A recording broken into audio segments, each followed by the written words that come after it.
नमस्कार दर्शकों, indigenous horse media में आपका स्वागत है।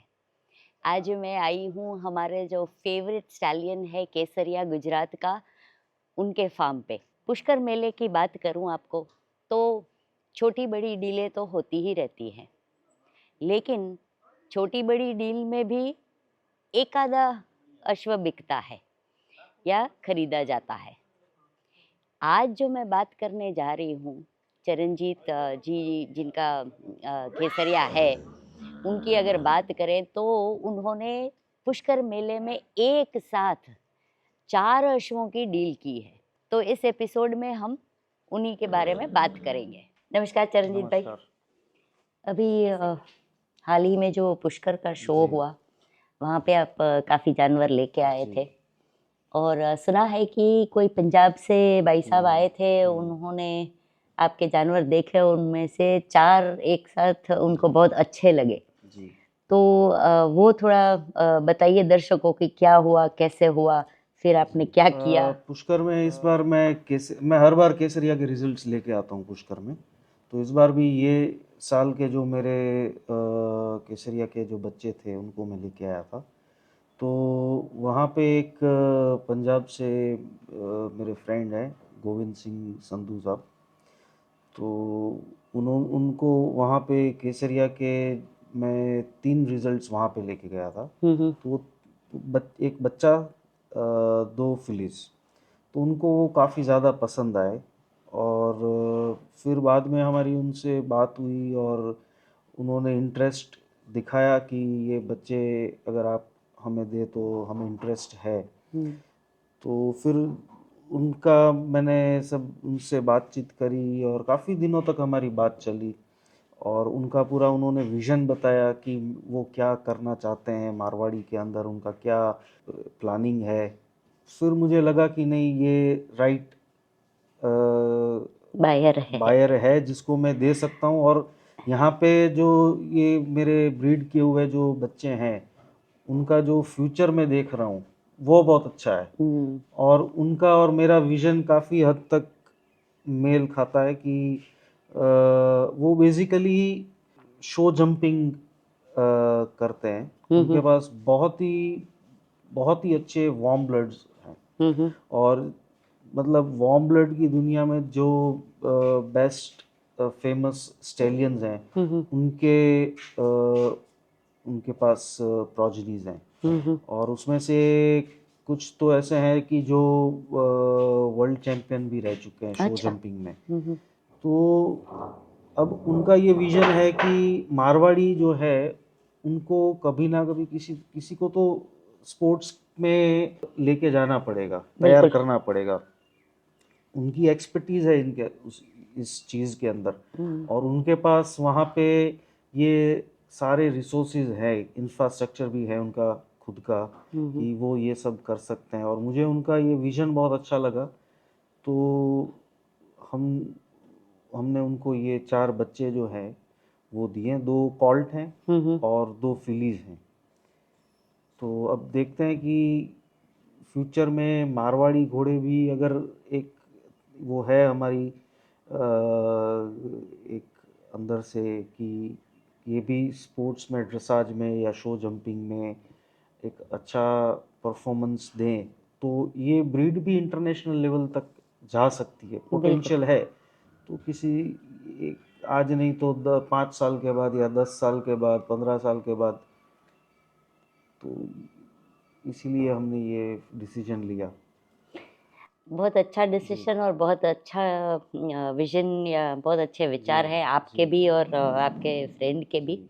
और उम्मीद करते हैं, मैं खास करके मेरे चैनल पे यही प्रमोट करने की जी कोशिश करती रहती हूँ कि सिर्फ शोज़ तक लिमिटेड नहीं रहें, जी सिर्फ स्टेबल्स तक जी लिमिटेड नहीं रहें। इक्वाइन स्पोर्ट्स आगे बढ़े इंडिया में। जी। और हमारा कुछ ऐसा भी प्लानिंग है कि हम एक ट्राई कर रहे हैं कुछ एक नया पैटर्न डेवलप करने की, कि घोड़ों को सिर्फ और सिर्फ शो के लिए ना यूटिलाइज करें, उसको शो के लिए भी यूटिलाइज करें, फिर उसको स्पोर्ट्स में भी डालें। तो दोनों जगह पे ये घोड़ा जब परफॉर्म करने लगेगा, तब इसकी जो एक आज जो मार्केट है उससे काफी बड़ी मार्केट हो जाएगी। बिल्कुल।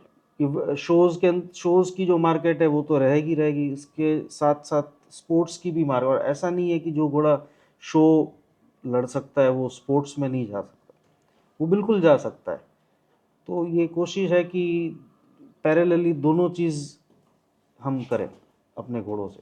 बिल्कुल बिल्कुल सही बात है। और शोज की भी बात करें जी। चरण भाई, तो ऐसा है कि आज को शो क्वालिटी एनिमल जो हम बोलते हैं, अम, उसकी मात्रा कम है। अम, जैसे कोई एक फार्म पे 10 घोड़े हैं, तो उसमें से शायद एक शो विनर बना या शो क्वालिटी का है, जी। तो बाकी का स्पोर्ट्स में यूटिलाइजेशन हो, बिल्कुल वो बहुत ही बिल्कुल अच्छी बात हो जाए। बिल्कुल सही बात है। आज सारे ही शो एनिमल नहीं होते हैं। और हालांकि जो आज की डेट में क्या है कि जो शो क्वालिटी नहीं है तो या तो वो गिफ्ट हो जाते हैं या तो वो सस्ते रेट में चले जाते हैं, या तो फिर वो जो नए बायर्स आते हैं जिसको इतनी नॉलेज नहीं है वो बड़े पैसे देके ले जाते हैं शो के लिए, और फिर शोज में जाते हैं, शोज में नंबर नहीं आते हैं, वो डीमोटिवेट होते हैं बिल्कुल और वहीं से उनका जो शौक है वो पूरा हो जाता है। तो दोनों दोनों दरवाजे खुले होने चाहिए अपनी ये ब्रीड बिल्कुल के लिए। बिल्कुल, बहुत अच्छी बात की आपने। तो दर्शकों, आपने सुना चरणजीत जी का कहना कि उन्होंने ये वछेरे और वछेरियां क्यों बेचे। पुष्कर मेले की जो बात की शुरुआत में मैंने, वहाँ पे देख के गए और मैं पहुँच गई चंडीगढ़ जो बायर है उनसे बात करने।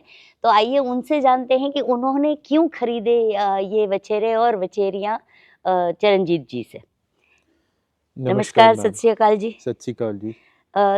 गोविंद जी, पहले तो बताइए कि आपने यही 4 वछेरे वछेरियाँ क्यों चुने? सो मैम, मेरे को घोड़ों में बहुत साल हो गए हैं। अब मेरी सारी ज़िंदगी घोड़ों में निकली है। मैं स्पोर्ट की दुनिया में रहा हूँ, शो जंपिंग में, इक्वेस्ट्रियन स्पोर्ट्स में, ड्रेसाज में।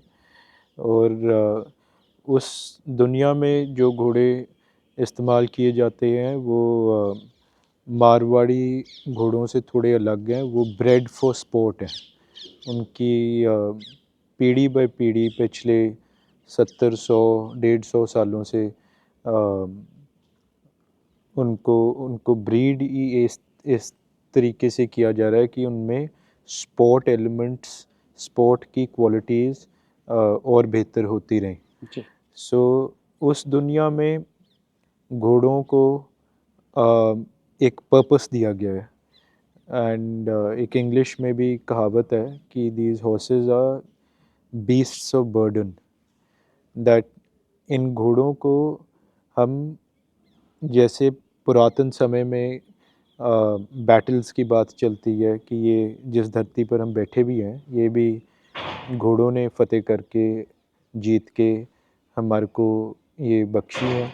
एंड आज की जो दुनिया है वो घोड़ों को अकेले ब्यूटी एलिमेंट तक सीमित करने में चली हुई है। जी। मेरा मेन इंटरेस्ट इस दुनिया में, ये मारवाड़ी वर्ल्ड में, ये था कि हम इन घोड़ों की यूटिलिटी, इनकी पर्पस डिफ़ाइन करें।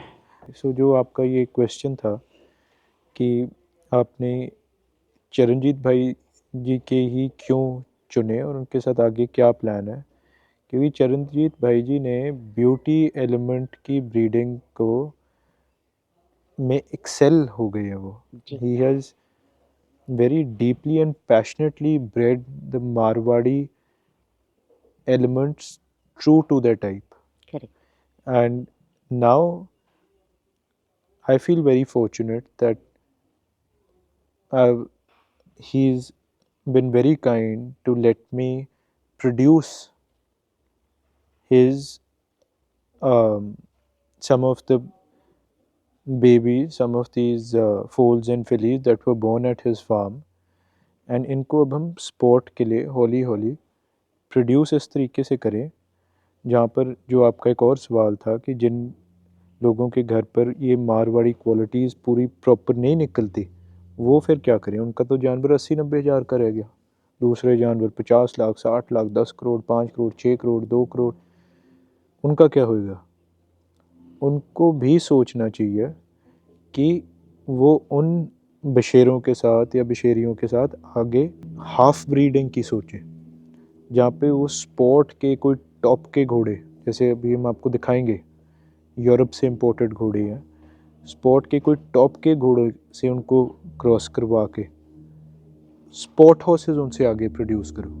जी। आज स्पोर्ट हॉर्सेस की जो दुनिया है वो इतनी बूम कर रही है कि इंडिया हर साल 500 से लेकर 700-800 घोड़े बाहर से इंपोर्ट कर रहा है। बेंगलोर, कैलकाटा, दिल्ली, चेन्नई, कोयम्बटूर, इतने सारे सेंटर्स बन गए हैं इंडिया में, भोपाल, जहाँ पे लोग शो जंपिंग इक्वेस्ट्रियन की दुनिया में बच्चे आ रहे हैं, एंड उनके पेरेंट्स चाहते हैं कि उनके पास बढ़िया से बढ़िया घोड़े हों, क्योंकि घोड़ा और सवार का 50-50, 60-40 का रेशो होता है गेम में। एंड ये आपको लगता है कि ब्यूटी शो में लिपस्टिक, उस शो में वो आपका घोड़ा नहीं फिट आ रहा, तो ज़रूरी थोड़ी ना आप उसको एक बढ़िया वार्म ब्लड स्टैलियन से क्रॉस कराओ और बढ़िया तुम स्पोर्ट के घोड़े तैयार करो। कल तुम्हारे बच्चों को भी आप स्पोर्ट में डालो।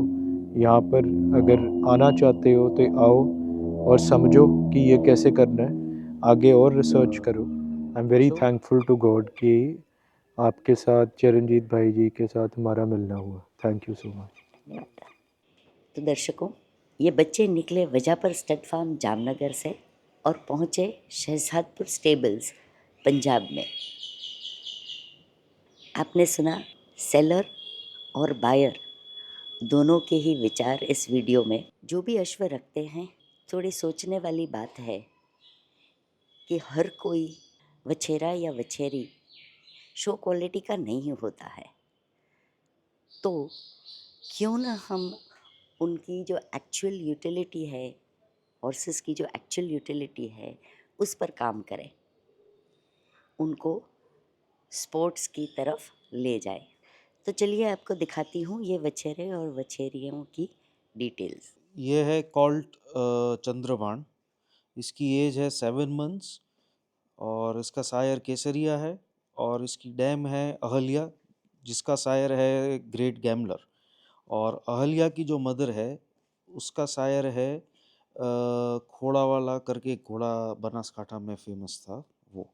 और अहल्या जो है वो ब्रीड हुई है बाजोठिया सड फार्म में, रविराज भाई जो है उनके उधर। तो ये चंद्रबाण की डिटेल है। इसके बाद ये है कॉल्ड शिव केसरी।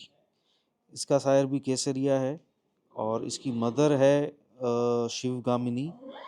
शिवगामिनी मैं जयपुर से लेके आया था।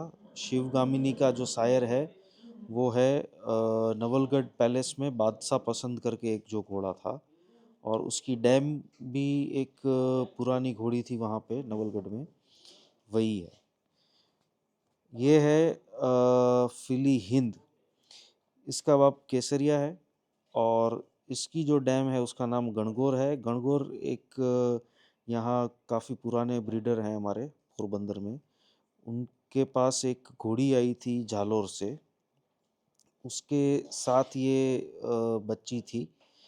तो उसकी सायर की डिटेल नहीं पता है, लेकिन जालोर से आई थी तो वहाँ के कोई अच्छे स्टेलियन से ही है बच्ची। ये है फिली जस केसरी। इसका सायर भी केसरिया है और इसकी मदर है, उसका नाम है जसवंती। जसवंती मैं जो फर्स्ट लॉट लेके आया था 4 फिलीज का 2011 में, उसमें से एक जसवंती थी। और जसवंती का सायर बादल नाम का एक घोड़ा अपने दाता जो स्टेट हैं उनके जो स्टेबल्स हैं उधर एक बादल करके घोड़ा था, जिसका सायर था राज तिलक, उदयपुर सिटी पैलेस वाला। और जसवंती की जो मदर है वो एक ग्रे मेयर है नीलोफर, जो मेरे पास ही है, और वो घोड़ी भी दाता के स्टेबल से ही आई थी मेरे पास।